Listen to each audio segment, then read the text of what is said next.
Welcome back. We're watching Business Morning. We're live to you from the nation's capital, Abuja, venue of the World Pension Summit, Africa Special. And a number of conversations have been on. My last two guests on the program have focused on innovations in the pensions industry and how they are shaping the world and Africa in particular. I'm being joined now by co-founder of the World Pension Summit, Mr. Harry Smorenberg. Mr. Smorenberg joins me to talk more about pension innovation in Africa and bringing it closer home to Nigeria. Good morning to you, Harry. Thank you so much for joining me on the program. Thank you. Nice to be here. So, what new trends are actually shaping the pensions industry in Africa? Well, I think awareness. I've been here for 3 years now in Africa with the World Pension Summit as a chairman, and I see the issue progressing, the awareness progressing, and I think that's a very crucial one. So it's about, awareness and understanding what pensions could mean in the future. And I know there are massive amounts of people who don't even think about pensions, but start thinking about saving some money for later. And that's actually what pension is all about.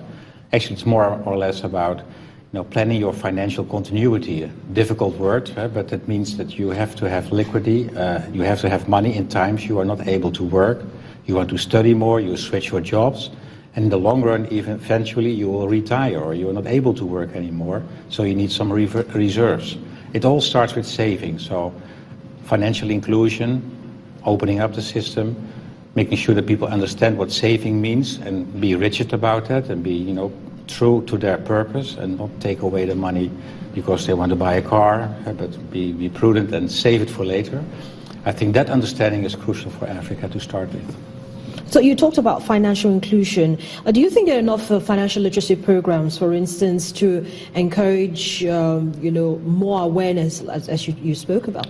Yeah, and it starts actually with school. What I said yesterday at my opening speech as well. I think we should teach financial literacy or financial awareness at schools, at the grammar schools to start with. And we should embed financial understanding in every topic, every subject we teach at school at our kids, so that they understand that they can budget, that they understand what interest means. I think that's also important, component interest calculations, so they know what the value is, what the effects of inflation is. Nigeria having 17% inflation today, that really affects your savings. So I think that's very good to understand, and so that starts with the base. And your question about, is there sufficient? No, not yet. I think much more needs to be done. There needs to be structural programs by schools, by the educational partners, by also commercial entities that could support and help. And even in the Netherlands, where I come from, in the Western European countries, some financial institutions help with packages, school packages, educational packages at schools, how to save and how to understand financials. And I think that all helps together. It's a joint effort. So at this time, you talked about rising inflation for Nigeria. At this time, Nigeria is also battling with pressure on the Naira. How much do you think pressure on currencies and commodities actually impacts contributory schemes? Well, it impacts, of course, and pensions is long term. So crises come and go. That's of course what we are used to, and we should not panic. And that's my biggest fear, not only for Nigeria but also in other countries going through difficult phases in the economy, because quite often politicians are short-term thinkers. And they think, okay, there's a pension pot, we can use it, or we can change the rules and the regulations for a moment because it's not that convenient at this stage. I certainly hope that everybody will stick to the rules they have agreed upon, because it's well described, it's long-term focus. So my advice also to the Nigerian politicians is comply with the given fact that you have a very good system working now, and that should be prolonged and should be supported.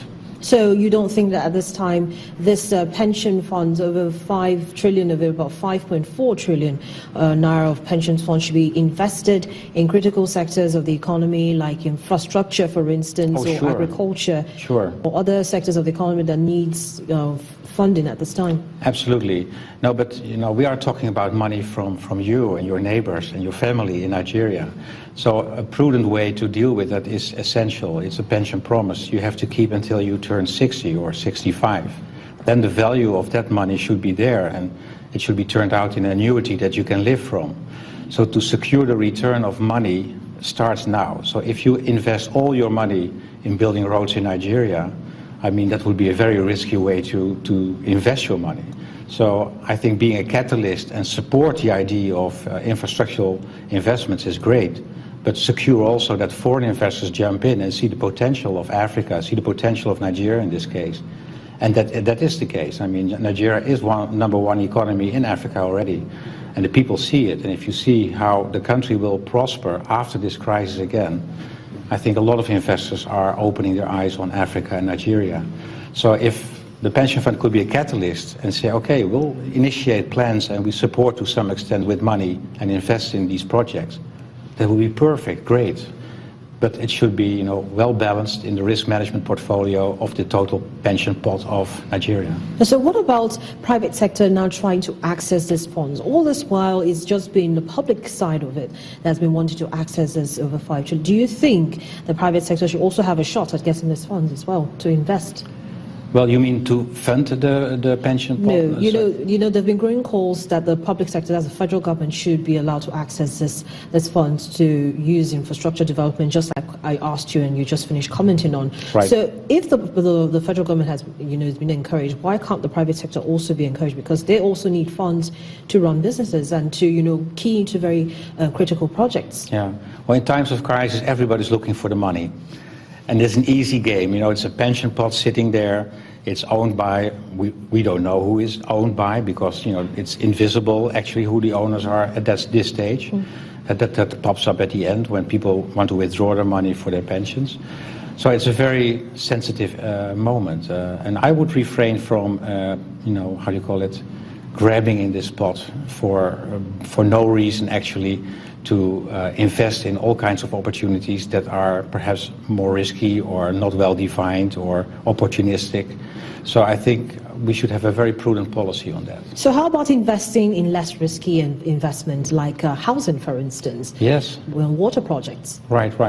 But if you put your entire budget on just one country, I mean, you have a country risk, as we say that. So I'm a strong believer in diversified risk management. So put your money in all kinds of possibilities to get the best return for the participants in the plan, because that's your mission, and that's where the rules are, and that's how the regulator looks upon the pension pot. And when it fits in the return and the risk portfolio to invest in mortgages and housing projects, fine, and I think they do. I'm pretty sure that there's a lot of investments taking place already in this area, but it should not be 100%, and it should not be exaggerated at this moment because there are possibly no other ways to fund certain projects. So we have to be very careful about that. So for you, Harry, how do you think insurance, companies support micro pensions and provide credit boosts for pension fund investments in Africa and Nigeria? Well, I think also the insurance industry has a huge potential. I think looking at what I call the third pillar pension possibilities, offering all kinds of saving and annuity programs, I think they can do great. But that should also be prudently regulated. I'm not sure if I know all the details, but I read some awful stories about performances of certain insurers in Africa. So we should be very prudent. Actually, that has happened in the European market as well. So we have a lot of lawsuits of participants in plans against the insurers in the UK, in the Nordics, in the Netherlands, in Germany. And that's also lessons learned of why we are gathering here together in Abuja. Please learn from that, and make sure that the regulator has a strong opinion on how and what kind of products are being offered to the marketplace.